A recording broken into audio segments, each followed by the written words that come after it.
paso y sobre todo después de la pandemia. Incluso hay una tesis de uno de los alumnos que vienen después de ustedes, en la cual estamos asesorando sobre eso mismo, ¿no? La influencia del COVID y la presencia del COVID sobre el deterioro cognitivo. Bueno, pues resulta de que el problema de la incontinencia muchas veces no lo preguntamos o algunos médicos no lo preguntan, a no ser que pasen varias cosas. Uno, que hay infecciones urinarias frecuentes y si usted es un buen médico, lo puede asociar a la incontinencia urinaria, que como vamos a ver aquí puede ser desde muy leve hasta importante cantidad, ¿no es cierto? Y la otra cosa notoria de la práctica, sí, no, aparte de que las infecciones y el roche de salir a la calle, ¿no? Y de estar en la calle, bueno, pues también hay, sobre todo en hombres que tienen problemas sociales, se diagnostica fácilmente por el olor, porque como decía un profesor que tuve, a veces uno tiene que oler y si usted tiene el olfato, está mal la cosa, porque el paciente no puede oler con facilidad. O sea, no, el paciente puede estar con cierto olor a orín y usted no olerlo, y ahí ya estamos diagnosticando también una incontinencia. Bueno, la incontinencia urinaria, ¿no?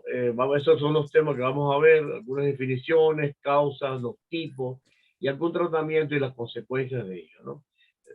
En primer lugar, la definición, ¿no?, que tiene la incontinencia, hay una sociedad internacional de continencia, dice que es una condición en la cual se produce una pérdida involuntaria de orina a través de la uretra, sobre todo objetivamente demostrable y que produce problemas sociales o higiénicos en el individuo.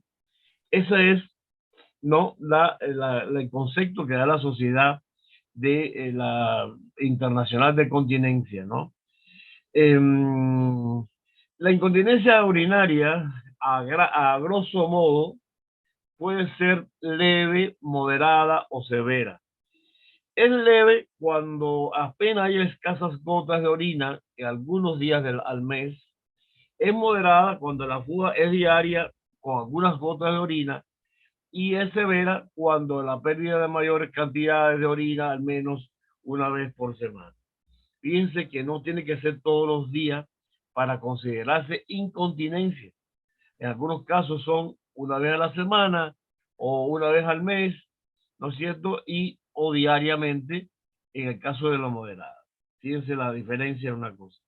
Y puede ser aguda cuando es súbito, que generalmente está asociado a problemas de infecciones urinarias agudas, ¿no? Y el paciente, ¿no es cierto?, tiene un inicio súbito de salida de orina o de fuga de orina asociado al delirio, también que ya ustedes seguramente en práctica todos los grupos, porque mi grupo también lo hizo, pacientes con delirio, asociado también a las infecciones agudas, la inmovilidad, o siento también la movilidad restringida, la impactación fecal y el inicio reciente por fármacos, asociado a fármacos.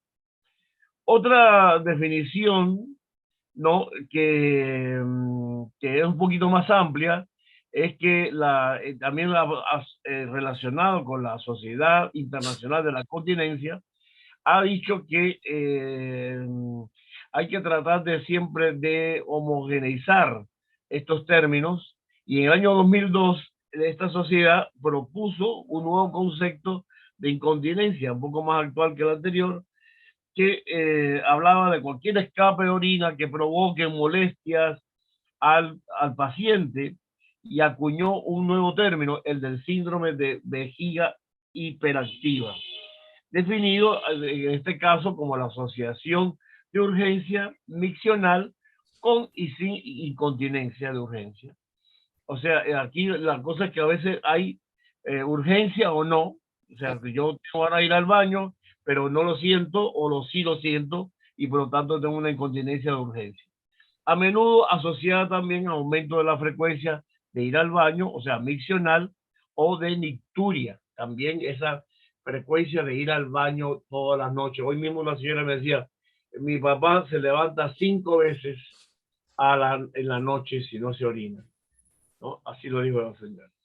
Bueno, muy aparte de todo eso, está también, obviamente, de modo introductorio, hablar de las repercusiones, porque después vamos a referirnos un poco más en concreto, pero así también, a grosso modo, a las repercusiones afectan a distintas áreas, por ejemplo, las médicas, como el aumento de las infecciones urinarias, lo cual está muy asociado en los pacientes y sobre todo mujeres que por lo general tienen infecciones a repetición o con frecuencia, las úlceras cutáneas y su infección de estas mismas úlceras y las caídas. También está la psicológica, que es la pérdida de la autoestima, no, porque la gente cuando siente olor a meadito, como digo yo, ¿no es cierto? Tienen vergüenza y le dan un roche. También están la ansiedad, la depresión y los problemas sociales, ¿no? Que hemos dicho del aislamiento, mayor necesidad de apoyo familiar y de recursos sociosanitarios, ¿no?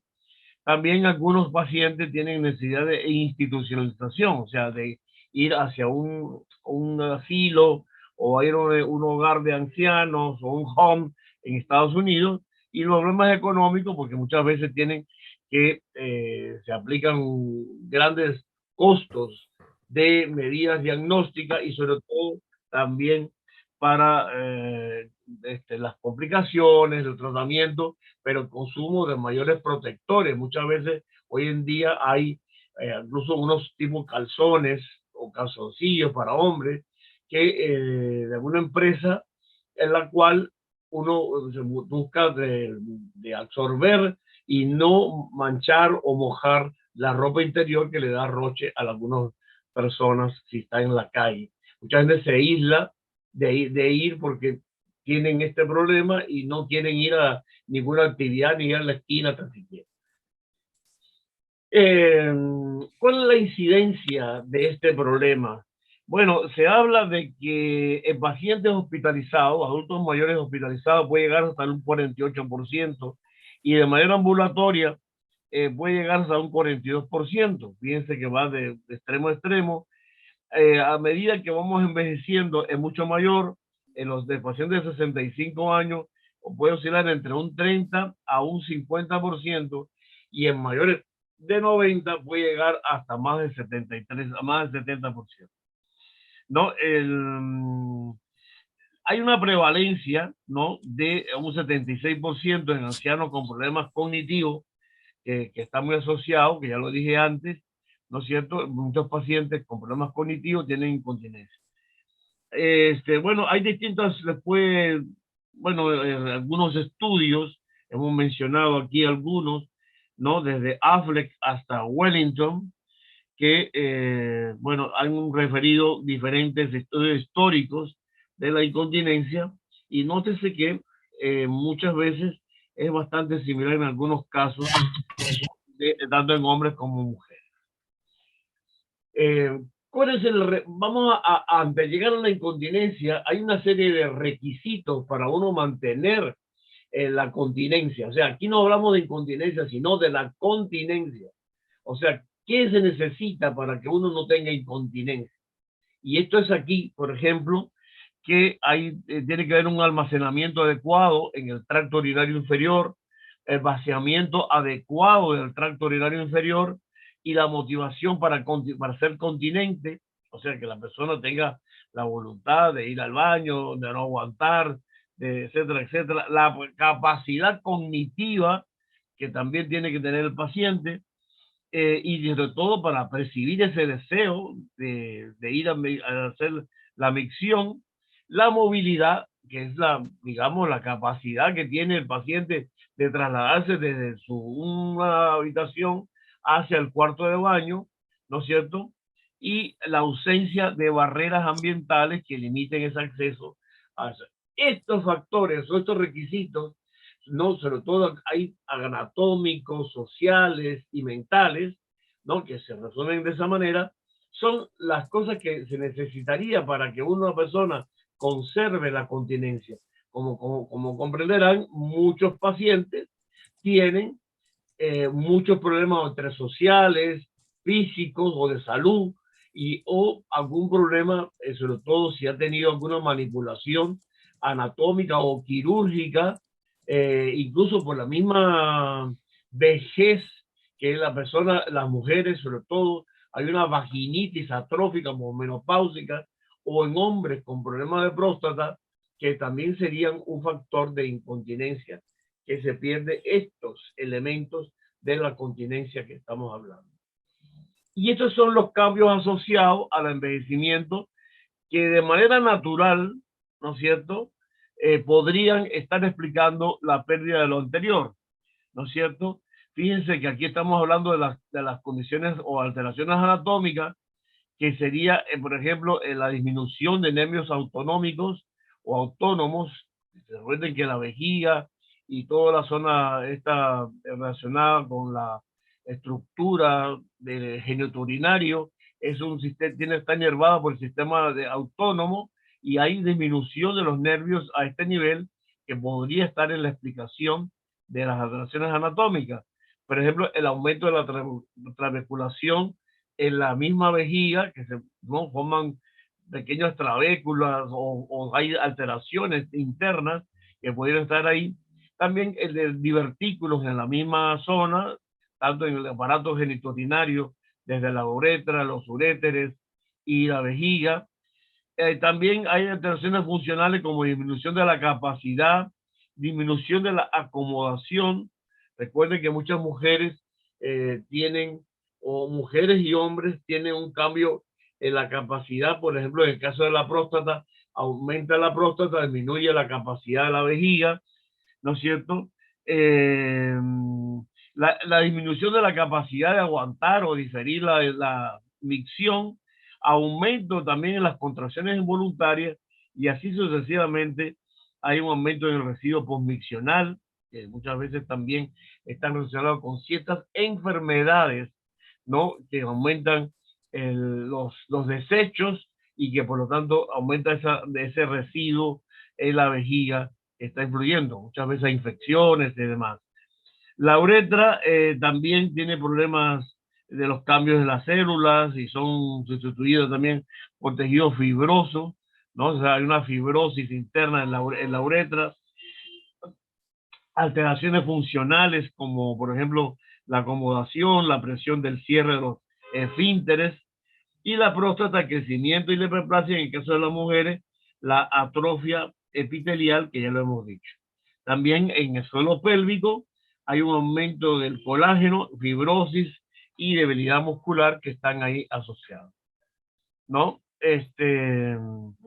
La incontinencia urinaria como causas en general se deben, bueno, hay que evaluar siempre las funciones cognitivas, que ya lo hemos dicho hace un minuto, y la indemnidad, o sea, que esté indemne las estructuras anatómicas que participan en la misión, y la movilidad adecuada. Esto es un resumen de lo que hemos visto antes. Y esto es muy parecido, ¿no? Incluso aquí ya hablamos de sexo, ¿no? Los déficits en estrógeno. En el caso de las mujeres posmenopáusicas, bueno, pues produce una debilidad en el suelo pélvico, y el tono muscular o uretral está disminuido. Y en los hombres, el aumento del tamaño de la próstata, que a muchos nos va a pasar, a todos los hombres, ¿no? Después de los 40 años, bueno, progresivamente va aumentando la próstata, y va siendo también un problema importante. Bueno, estos son, digamos, otros análisis. Incluso aquí hay un recurso mnemotécnico, que es el BRIC, que es las causas de la incontinencia aguda. Que fíjense aquí, todo es delirio, droga y fármaco, retención urinaria, restricciones ambientales, infecciones urinarias, inflamación, impactación fecal y movilización. Y esto todo significa BRIC, porque al final está la poliuria, que también por diabetes o por algunas otras enfermedades que producen poliuria. Este TRIC es un recurso mnemotécnico realmente para asociar las causas. Y como factores de riesgo, vuelve a salir la inmovilidad, el sexo femenino, la hospitalización, las infecciones urinarias, la retención, la medicación, en este caso, la depresión muy asociada también a incontinencia, la impactación fecal y los antecedentes de cirugía pélvica o trastornos neurológicos en sentido general. Fíjense que las mismas posibles causas están también muy vinculadas a los factores de riesgo en este caso. Esto es otro recurso mnemotécnico que hay, el TRIC, que ya lo he mencionado en el anterior diapositiva, esto es otra manera, y este es el delirium, ¿verdad? Perdón, es otro recurso mnemotécnico que es el Diasper, ¿no? El Diasper, ¿no? Que es otro recurso, es muy parecido a lo anterior, ¿verdad? Ahora, ya hemos mencionado de alguna manera que medicamentos, hay un grupo de medicamentos relacionados con la incontinencia urinaria y su mecanismo también de producción. Por ejemplo, los diuréticos están implicados en un aumento de la poliuria y también algunos tipos de urgencia miccional vinculados a los diuréticos. Los hipnóticos, muchas veces el abuso de hipnóticos produce, por ejemplo, sedación, delirio, inmovilidad, ¿no? Los antipsicóticos que ustedes han estudiado, están viendo la quetiapina, la risperidona, el aloperidol, que son los que más se usan, ¿no? La olanzapina, pues también alguien puede mencionarlo por ahí, ¿no? Producen también sedación y también producen parkinsonismo y con problemas de delirium e inmovilidad. Y están los antidepresivos tricíclicos, que dicho sea de paso, en la clase pasada mencionamos que están proscritos o se deben usar muy poco en los adultos mayores, por las consecuencias que eso trae. Entre ellos la sedación y la acción anticolinérgica, que ahí están vinculados. Los antagonistas del calcio producen estreñimiento, ¿no? E impactación fecal, retención urinaria y así sucesivamente. Como ven, hay un grupo de medicamentos que están indicados y relacionados con algún mecanismo implicado en esto de la incontinencia, ¿no? Que pueden producir, ¿no? Los inhibidores de la enzima competidora de angiotensina, ¿verdad? Que pueden producir, por ejemplo, tos y por lo tanto pueden producir también incontinencia. Vamos a ver algunas clasificaciones de tipo de incontinencia. Hay varios estudios planteados o reconocidos en todo el mundo, que son el Detallada, que es un investigador, y Brockenhurst, que es también, que incluso hay un tratado de geriatría de Brockenhurst, que es un libraco más grande que el Cecil. Lo que pasa es que muchas veces ustedes no lo conocen hasta llegar acá, ¿no? Yo no sé si el doctor Leguía les habrá dado el Brockenhurst, pero el Brockenhurst no es un tratado, bueno, cual yo estudié geriatría, que es bastante grande. Claro, eso para residentes, ya, ¿no? Pero bueno, muy bien. Eh, Según Tallada, ¿verdad? Que es un investigador, dice que la incontinencia se puede dividir en dos grandes grupos. La presentación clínica, ¿no es cierto? Y la etiología. Vamos a ver la presentación clínica primero, que es estos que están acá. Fíjense que aquí son tres: la incontinencia por esfuerzo, que es una lesión de la motoneurona inferior, que por ejemplo está vinculada con la tos, la risa, los esfuerzos que aumentan la presión intraabdominal. Si usted tose mucho o se ríe, hay gente que dice, no puedo reírme, doctor, porque me orino. Entonces, esta es una incontinencia por esfuerzo. Está la incontinencia de urgencia, que es la pérdida involuntaria asociada a un fuerte deseo miccional. Me ganas de orinar, me ganas de orinar y me gana, ¿verdad? Está también la parte motora, no sé, aquí, bueno, aquí hay dos causas dentro de esta incontinencia de urgencia, que está la incontinencia motora, ¿no es cierto? Y que está vinculada con las contracciones no inhibidas del detrusor, y también está la parte sensorial, que es secundaria a la obstrucción o síntoma neurológico, ¿no es cierto? Que puede estar debido de una lesión por ejemplo, un ACV, post-ACV, ¿no es cierto? Y todas las cosas, ¿no? Ahora, esta es la incontinencia refleja que está relacionada con una hiperactividad anormal o de un reflejo miccional que también, y por supuesto está la mixta, que es la cuarta, pero esta última es que hay una, o sea, la vejiga se contrae demasiado fuerte, ¿no? Algunas enfermedades neurológicas que pudieran estar asociadas. La primera es incontinencia de esfuerzo, la de urgencia y que puede estar de dos tipos y la refleja por aumento de la actividad de la vejiga. Y está la mixta, que bueno, lógicamente puede cualquiera de los dos. Pero también hay más, según tallada.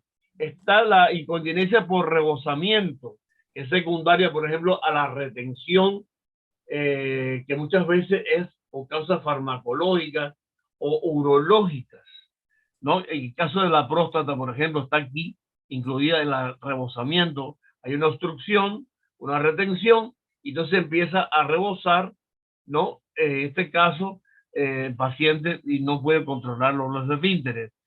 La incontinencia total con goteo continuo, muchas veces hay que valorar el estado de conciencia en los pacientes con delirio o pacientes que no pueden controlar los esfínteres, están aquí en este grupo. Y está también la incontinencia por goteo posmiccional, que es el fallo de los músculos esponjoso vulvar o mal retroceso de la orina en la vejiga. O sea, generalmente la persona orina y sigue goteando después que orina, ¿no? Y la enuresis, que es orinarse en la cama, llamado así como inestabilidad también vesical en pacientes, sobre todo en la noche. Ahora, esa era, digamos, la tallada. Fíjense que recuerden que tallada era como está vinculada entre la presentación clínica y la etiología. Ahí estaba. Y está ahora el Brockenhurst, ¿no? Que está, él la señala como dos tipos por el tiempo, asociada al tiempo, las agudas y las permanentes. Las agudas es la, este caso como una complicación aguda de una enfermedad de fondo, la inestabilidad en el equilibrio miccional, por ejemplo, el síndrome confusional agudo o dificultad para levantarse, cualquiera de las dos causas, y la permanente o establecida crónica, que es ya se perpetúa de transitoria a tener una consecuencia de afección irreversible. Aquí está la vejiga neurogénica y la neuropatía diabética, que son ya causas más establecidas y permanentes. También hay en ampliación de estas mismas causas, ¿no? Los mecanismos responsables de la incontinencia, que por ejemplo está la hiperactividad vesical, que es el tipo más común en el mayor, que representa alrededor del 50 al 70%. Esto lo hablamos hace un ratito, hace un minutito, ¿no es cierto? Cuando hablamos de esta causa, ¿no? De acá, la incontinencia refleja como hiperactividad anormal. Bueno, aquí ya el paciente, hay una hiperactividad vesical, es el tipo más común, muy frecuente, y es cuando la vejiga se escapa del control inhibitorio, ¿no? Que se cierra el sistema nervioso central, que ejerce, por ejemplo, el sistema nervioso central y aparecen contracciones involuntarias a nivel del detrusor de la vejiga. Por ejemplo, aquí muy frecuente los problemas del ACV, la enfermedad de Parkinson, la demencia y la hidrocefalia, ¿no? Y también las patologías de la vesícula, ¿no? Perdón, de la vejiga, ¿no? En este caso, la litiasis, cáncer, etcétera. Ahí tiene cómo se caracteriza clínicamente, es una de las cosas. Pero también hay estas otras causas que están relacionadas con el estrés, el rebosamiento y lo funcional, que ustedes se lo pueden leer después, porque ahí habla y se explica abundantemente con cada una de las cosas. A mí me gusta personalmente poner bastante información para que tengan la oportunidad de revisarla y tener después ustedes más amplitud de lo que a ustedes les gustaría saber más. Este problema lo ven mucho, lógicamente, los urólogos, pero los médicos en general debemos identificar en lo posible el diagnóstico. Eh, También existe un criterio de incontinencia asociado con la etiología, que son los factores predisponentes y los factores desencadenantes. En el caso de los que tienen ya desde el punto de vista como método diagnóstico, o sea, como método para documentar o informarse acerca de esto, que son preguntas que uno debería hacer en la historia clínica, ¿no? Que son las características, siempre hay que describir el problema, pues desde cuándo ocurre, por qué, cuándo ha sido la incontinencia un problema, por cuánto tiempo, qué tan problemática se ha vuelto esta condición, cuántas veces al día ocurre. Eso sería, señores, una cosa de calidad a la hora de que ustedes vayan a hacer el planteamiento o el envío a una especialidad. Yo cuando leo las historias clínicas de los médicos generales, en las cuales ustedes van a trabajar durante un tiempo probablemente, no, van a tener que desarrollar estas preguntas. Si un, paciente, si un médico no escribe nada, dice incontinencia solamente, yo digo, este médico es mediocre y no es de la San Martín y no ha pasado por geriatría. Porque, lógicamente, esto requiere de que cuántas veces al día le ocurre, o sea, saber esas preguntas, ¿no? Estamos mojados la mayor parte del día y como factores agravantes, pues estas son características, bueno, si no hay una infección urinaria, si es difícil controlar cuando tose o estornuda, fíjense que son preguntas encaminadas a encontrar la causa probable e identificar el tipo de incontinencia que está. Esto sería una muy importante aplicación en la vida práctica. Cuando ustedes yo les mande estas diapositivas, deberían saberlo adecuadamente. Probablemente yo la suba al aula virtual, tanto la de depresión como esta y las que me tocan después, dos más, ¿no? Volviendo a insistir sobre los efectos o sobre la, digamos, las consecuencias, bueno, pues siempre recordar siempre que el deterioro de la funcionalidad, porque los pacientes se restringe muchísimo la calidad de vida, ¿no? La limitación de la autonomía, la reducción de la autoestima, el aislamiento social y la depresión, que demuestran que hay fragilidad, alteración de la calidad de vida, pacientes con tendencia a la institucionalización y complicaciones y muerte asociadas a las infecciones y las complicaciones. Justamente esto es un poco más de lo que hemos visto en la primera parte y aquí estamos ampliando porque, por ejemplo, hay situaciones o sentimientos de angustia, la pérdida de la autoestima, ya lo hemos hablado, todo esto hay de problemas físicos y aunque ustedes crean que no, no hay disfunción sexual en muchos lugares, muchos pacientes, porque ustedes dirán, bueno, los viejitos que van a tener sexo, pero sí, y tienen algunos. Algunos son viejitos alegres y sobre todo les gusta tener. Nunca se me olvidará un caso de una paciente en el que yo fui a ver, que yo era su médico particular y la hija me llama corriendo, ¿no? Que su mamá estaba mal, se había empeorado y el problema es que el señor quería tener sexo con ella y la señora que lo quería. Y bueno, Sandochero se había caído, le estaba mal, estaba con una rigidez. Y entonces el señor me llama aparte y dice, pobre, el problema fue este, yo quería tener sexo, para que ustedes vean que no es tan raro algunos viejitos alegres y viejitas también, ¿por qué no? De tener que querer sexo. La que no quería ir a la mujer, generalmente la mujer quiere menos que el hombre, ¿no? Pero bueno, ahí está. Y bueno, todas estas, las reacciones económicas, de comprar muchas veces todos estos productos y demás, ¿no? Y las funcionales con la limitación, es un cuadrito más bonito, una presentación más bonita de los efectos que hemos visto. Eh, bueno, pues aquí otros medicamentos que pueden más ampliados, pueden producir, ¿no? Los la incontinencia urinaria, fíjense que aumenta la contractilidad del detrusor, los anticolinérgicos que se pueden utilizar bastante.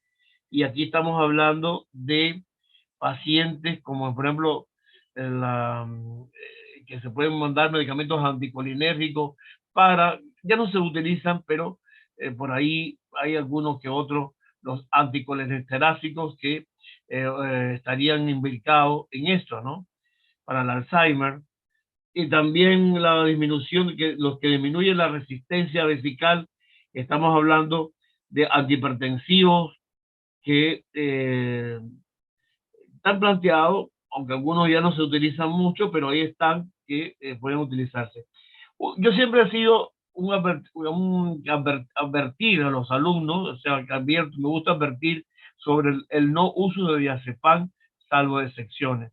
Antiguamente, hace muchos años atrás, cuando su abuelita seguramente todavía era soltera y ustedes eran, sus padres no eran ni novios, utilizaban el diazepam bastante para calmar. Hoy en día no se debe utilizar como rutina, salvo una crisis convulsiva, el diazepam. No deben utilizarse para nada, ¿verdad? Entonces vamos a ir al tratamiento como tal, tratamiento médico, que incluye la fisioterapia, los cuidados quirúrgicos o tratamiento quirúrgico de la incontinencia y los cuidados paliativos. Bien, vamos a ver. Esto es un algoritmo, ¿verdad? Para el tratamiento. Cuando la incontinencia urinaria, uno debe preguntarse, ¿es un problema del esfínter? Bueno, hay que dar un tratamiento efectivo. Pero la otra cosa es, ¿la incontinencia es persistente? Bueno, si la incontinencia es persistente, hay que medir el volumen residual conviccional mediante una ecografía, USG, es ultrasonografía, o colocación de una sonda, ¿no? Y uno mide cuánto queda de residuo conviccional. No mejora pese a la ruta de la incontinencia persistente, ¿no es cierto? No, o sea, no mejora, pase a esa ruta. Y si mejora, bueno, hay que continuar el tratamiento. Lo mismo que sucede con el esfínter, ¿no? Ahora, si el paciente no tiene un volumen residual mayor de 100 mililitros, hay que sí o sí referir al urólogo. Estoy en la consulta particular, si quieren hacer, o también estatal, quieren hacer una ecografía, bueno, ya miden esto y sí o sí tiene que ir al urólogo. Menor a 100, bueno, se puede dar oxibutinina, que después lo vamos a ver qué cosa es, y si mejora, bueno, continuar el tratamiento y si no, también ir al urólogo o al geriatra en este caso. Bueno, realmente nosotros evaluamos todo esto o las preguntas que se hacen antes, pero al final terminan en el urólogo. La verdad es eso. Bien, estos son los tipos de tratamiento de acuerdo a los factores o enfermedades asociadas.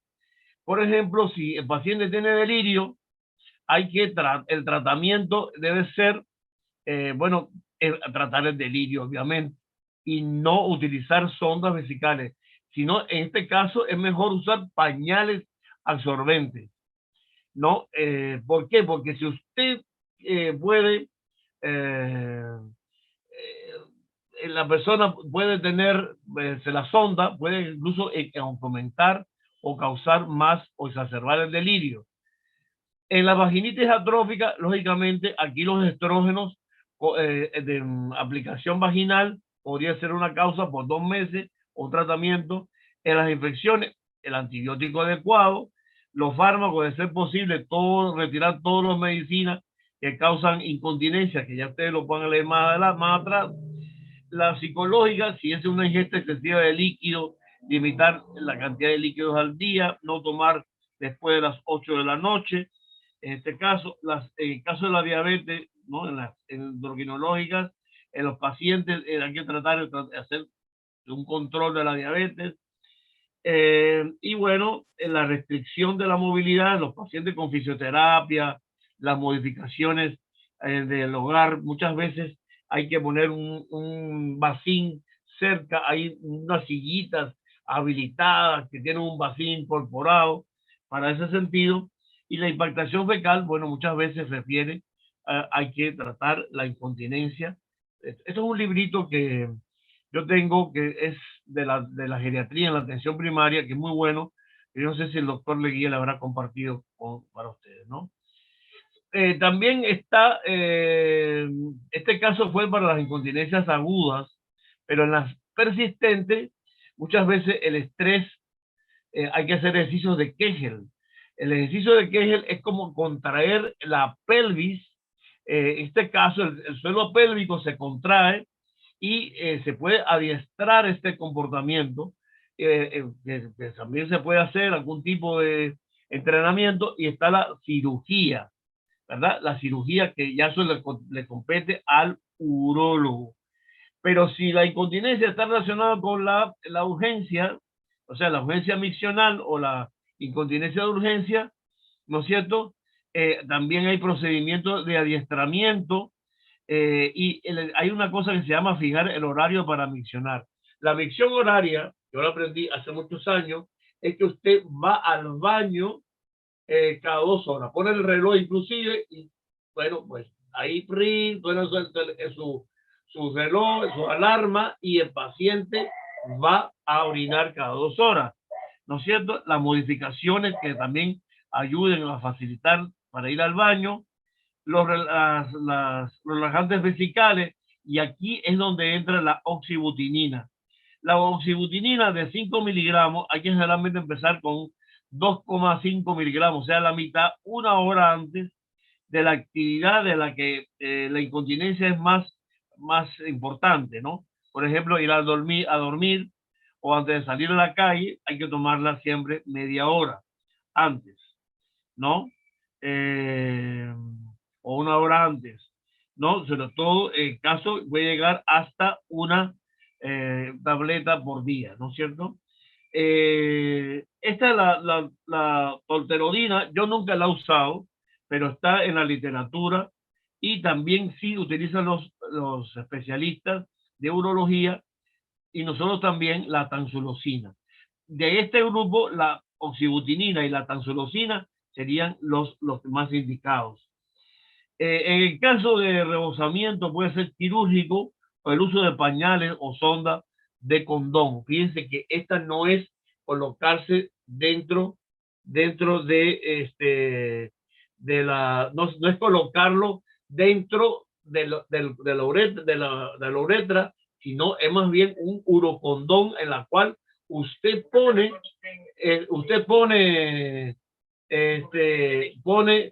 ¿no? Por fuera, y entonces el paciente recoge la orina en sentido general.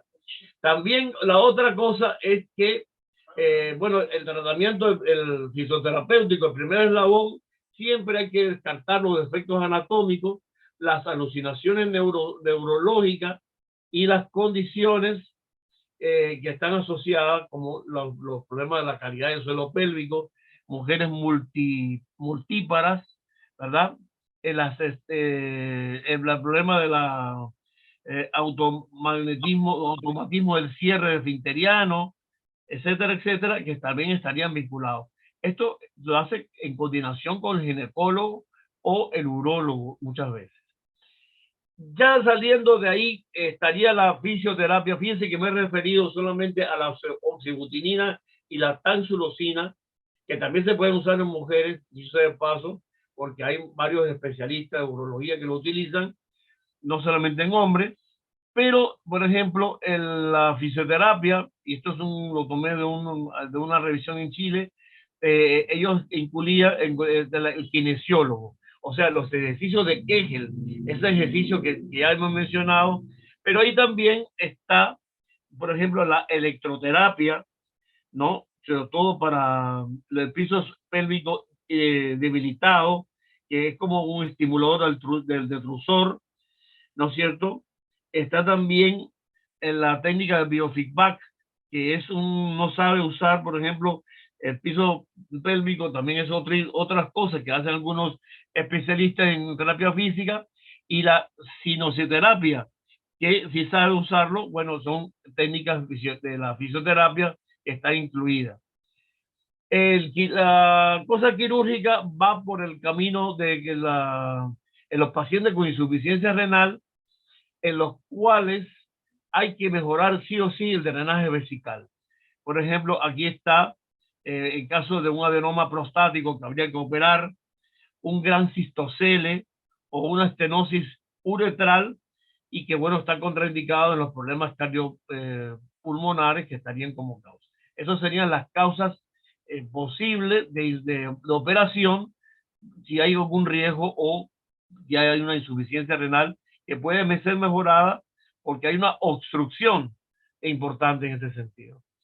Eh, bueno, aquí las funciones desde el punto de vista quirúrgico se puede reconstruir anatómicamente, se puede elongar la uretra, también están mejorar o evitar que no hayan ángulos que produzcan cierto rebosamiento en los uretros cervicales, ¿no? Y también son exitosos en el 90% de los casos y es una cirugía con orientación y educación a resultados a largo plazo. También hay tratamientos paliativos que pueden ser oclusivos, conductivos y absorbentes. En los absorbentes están los pañales, en los conductivos pueden ser, por ejemplo, los catéteros, sondas vesicales, que no están exentos de complicaciones, sobre todo desde el punto de vista de las infecciones. Y está aquí la recolección de orina esterilizada, que será el urocondón, como un posible tratamiento.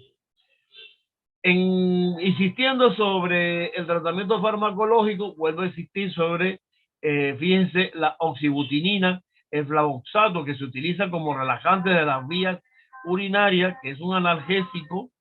En algunos casos se utiliza la imipramina, que es como ustedes saben, es un medicamento anticolinérgico, pero tiene la desventaja de que tiene otras reacciones secundarias. Más modernamente se está hablando de la duloxetina, que hablé la semana pasada, que es un antidepresivo tricíclico modernizado. No, este es un inhibidor del grupo de la fluoxetina, paroxetina, que no tiene tanto las reacciones secundarias de sus dos primos más antiguos, que es muy bueno. Y en caso de los estrógenos, la incontinencia por esfuerzo, los estrógenos, ¿no? Ahí estarían ubicados. Hay que tener con pinza esto debido a las posibles causas de cáncer, pero bueno, eso dice que es muy bajo el cáncer, pero aquí estamos hablando de los medicamentos que hay que tener en cuenta para eso, ¿no? La oxibutinina vuelve a salir, ¿no es cierto?, como el medicamento de elección que más se utiliza, ya lo hemos dicho, lo hemos mencionado hace un minuto, ahí está. Y bueno, pues hay efectos secundarios de algunos de estos tratamientos que no son tan nobles, que lo hemos mencionado. Los anticolinérgicos pueden estar asociados, por ejemplo, porque la oxibutinina es también un poco anticolinérgico, puede estar relacionado con la sequedad bucal, ¿no? Puede estar relacionado con la disminución de la motilidad intestinal, la visión borrosa, constipación, cefalea, que son las reacciones. En el caso de la imipramina, que no se debe utilizar, bueno, todas estas alteraciones cardiovasculares, hipotensión, ortostática, arritmia, ventriculares. Y en el caso de los estrógenos, ya lo mencioné hace unos minutos, el cáncer de mama y uterino que estarían involucrados, ¿no? En el caso del tratamiento de enfermería, porque también es enfermera, se pueden utilizar, por ejemplo, las terapias conductuales en el caso de ir hacia la misión horaria que las enfermeras pueden recomendar, que es la misión programada, también la misión forzada, ¿no? Generalmente, y también está el entrenamiento de los músculos de la suelo de la pelvis, lo de Kegel, que lo pueden hacer las enfermeras. Aquí en esto de la misión forzada, puede haber como un sondaje intermitente. Hay pacientes que conviene hacer un sondaje mediante una sonda descartable, que no se quede más de sacar la orina. Algunos lo hacen durante varias horas en el día y el paciente o la familia tiene que aprender a realizarse. Estos son los ejercicios, ¿no? Del Kegel, la musculatura va descrito. Aquí es, por ejemplo, hay que hacer un diario vesical donde uno va haciendo como un control de todo. Hay que realizar 45 ejercicios del suelo de la pelvis todos los días, puede ser tandas de 15, 3 veces, ¿no? Apretar por un segundo el suelo pélvico y relajarse durante otro segundo. O sea, él contrae, ¿no? Rico y relajarse también al mismo tiempo, ¿no?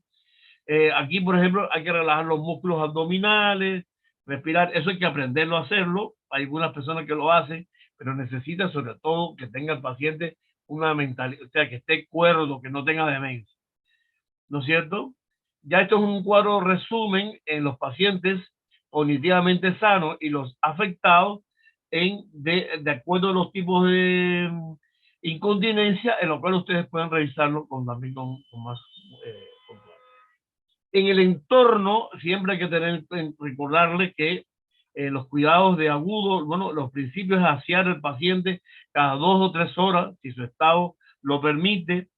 Si su aseo no es posible, hay que cambiar los pañales o ropa interior, sobre todo evitar la irritación de la piel, y hay que evitar también las zonas internas o externas en lo posible.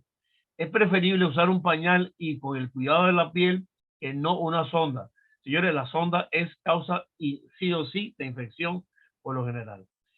En los cambios de la residencia o en el entorno donde uno vive, los principios, bueno, también puede ser cambio en el prejuicio de la suposición inmediata de que el paciente que ingresa es incontinente. O sea, en este caso hablo de los asilos también, porque a veces la gente dice, ay, el viejito meón, no, la viejita meona que está ahí, ¿no es cierto? No, bueno, muchas veces los pacientes no se favorece el aseo porque no hay las condiciones.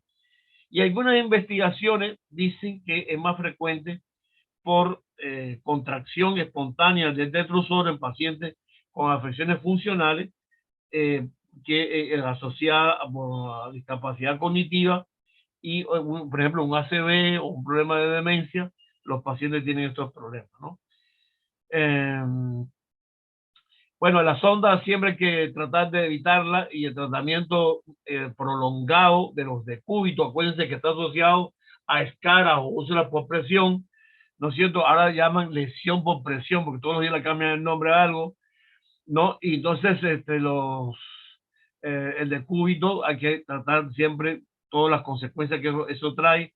La retención urinaria con infección, ya lo hemos dicho, y la disfunción renal resultante, ¿no? Y sobre todo, bueno, en el caso de pacientes terminales sí es mucho más cómodo, ¿no?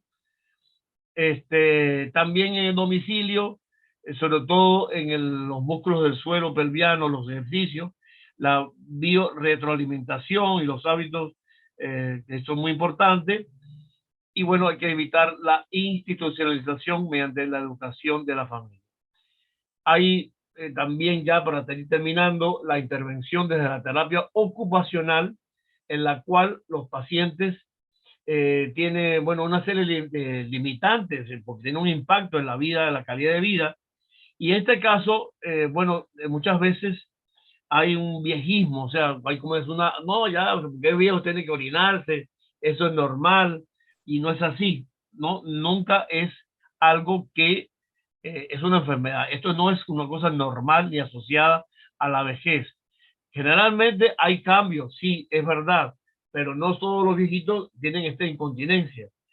Aquí, pues, la terapia ocupacional, hay que apoyar y complementar y aconsejar en el tratamiento, sobre todo abarcando el contexto social y familiar, y bueno, y el objetivo aquí es mejorar los síntomas.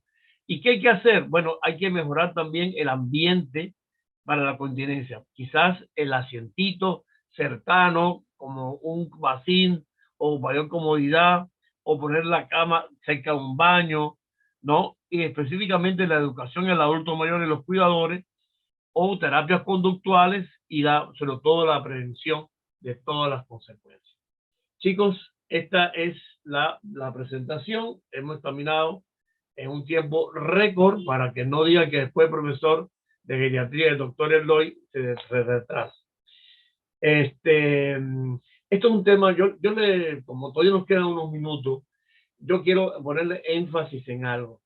Mire, esto es una cosa que en la práctica todos nosotros debemos preguntarle a la gente. ¿Se le sale la orina? Hay gente que lo dice, como hay gente que por vergüenza no lo dice. Insisto en que si usted está en una consulta y tiene olor a orina, pregúntelo, ¿verdad? Pregunte, muy importante. Hay que evaluar siempre la parte cognitiva como una posible causa y muchas veces, si usted hace una referencia correcta, pues el especialista que está, porque puede ser un compañero de usted a futuro, que sea especialista de urología, los que vayan a ser urólogos o urólogas, ¿no es cierto? Y usted, ¿no es cierto?, tiene que hacer una referencia correcta, hacer una referencia con los elementos de pregunta. Y bueno, pues lógicamente, si usted se autovalora como médico o como doctora o como doctor, no de la manera correcta, en los pacientes que quieren o si quieren ser un buen médico porque se aprecia y ayudar a la gente, usted hace las preguntas correctas y la decisión adecuada, aunque usted no le dé tansulosina, ni oxybutinina, ni le dé nada de esas cosas. Aunque finalmente lo remita al urólogo, pero usted lo hace bien. Incluso yo siempre tuve mucha autoestima como médico. Cuando fui médico general, yo nunca o sea, me negué siempre a ser un médico de policía o de semáforo. O sea, va para urología, va para dermatología, va para esto, va para acá. No, no, yo no soy un médico de eso. Yo trataba, a veces no podía resolver porque me faltaba la experiencia de algunas cosas, pero siempre tuve ese picazón que tenemos la gente con mucho orgullo, orgullo para el bien, de hacer la evaluación correcta y el diagnóstico correcto. Hoy por hoy, sí, cuando mando a un especialista, cuando la gente me dice, a mí, a los pacientes, me dice, no, mande, mira, yo quiero que usted, vengo para que usted me mande para el neurólogo, para esto. Le digo, un momentito, el médico soy yo. Yo soy el que tengo que decidir si es así o es asado.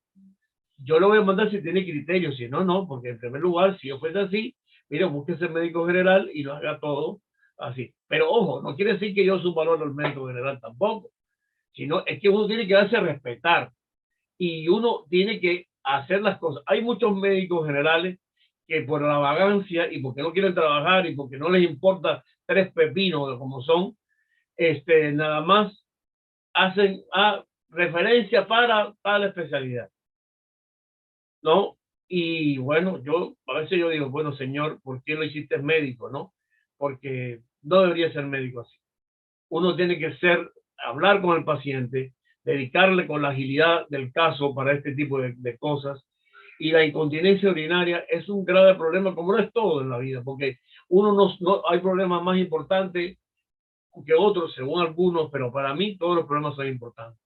Porque cuando ustedes ahora que somos jovencitos, y jovencitas dirán, bueno, yo no me saco, a mí no me pasa eso, no me va a pasar, pero le va a pasar, le va a pasar.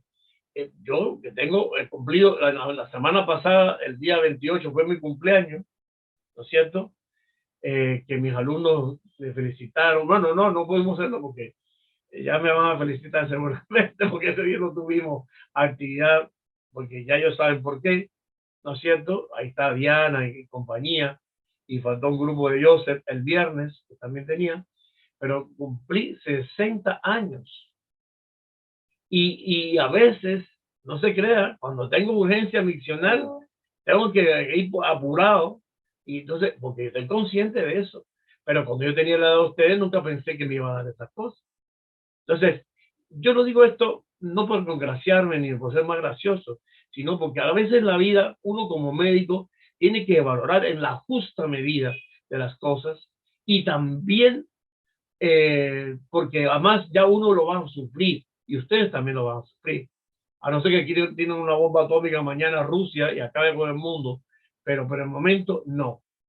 Por lo tanto, piensen en sus pacientes, piensen en su ustedes como médico, ¿verdad? Porque ser médico no es para vivir mejor, aunque uno viva mejor. O sea, aunque usted tenga ahora más cosas, puede ser que gane mucho más, vaya a Hollywood y se haga artista y se sea viva en Nueva York y todo, usted va a ganar más, pero a expensas de la salud de un ser humano al cual usted tiene al frente. Y entonces yo siempre les recomiendo eso. Y además, por usted mismo, como ser humano, porque cuando tengan la edad que tengo yo ahora, que he cumplido el otro día, hoy por hoy, ¿no es cierto? Ya uno empieza a decir, coño, y perdone ustedes la expresión, lo dije en cubano, al final uno piensa decir, yo también todo lo que aprendí, ahora lo tengo que poner en práctica para mí mismo, ¿no? Entonces, por eso es que es muy importante que ustedes, chicos y chicas, piensen para usted misma y para el entorno en el que vive. Esto es mi recomendación, de verdad, se lo digo con mucha sinceridad, sin ánimo de nada, ¿no? Yo llevo de geriatra casi 30 años, yo se lo he dicho a algunos, y siempre, de verdad, tuve la conciencia bien alta en ese sentido. He dicho, caso cerrado. Son las 5:58, hemos terminado en tiempo. Yo soy muy respetuoso del tiempo y valoro el tiempo de los demás. Por eso es que cuando no empiezan puntualmente, yo arranco con los 3 o 4 gatos que hay. Chicas, grupo, nos vemos la semana que viene. Dios mediante, vamos a hablar de nutrición y ahí está. Bien. ¿Alguna pregunta, algo adicional, algo que quieran hablar? Bien, pongan su camarita, que no Todo quiero, claro, doctor. quiero tomar una fotito. Porfis. A ver, para verle las caritas, carita con carita, pechito con pechito, como dice el dicho, ¿no? A ver, vamos a ver. A ver, vamos a ver. Uy, qué hermosos y hermosas están. ¿Eh? Yo estoy muy contento cuando las veo. Yo lo sufro enormemente porque no le puedo ver las caras. No, cuando digo, ay, Dios mío, qué barbaridad.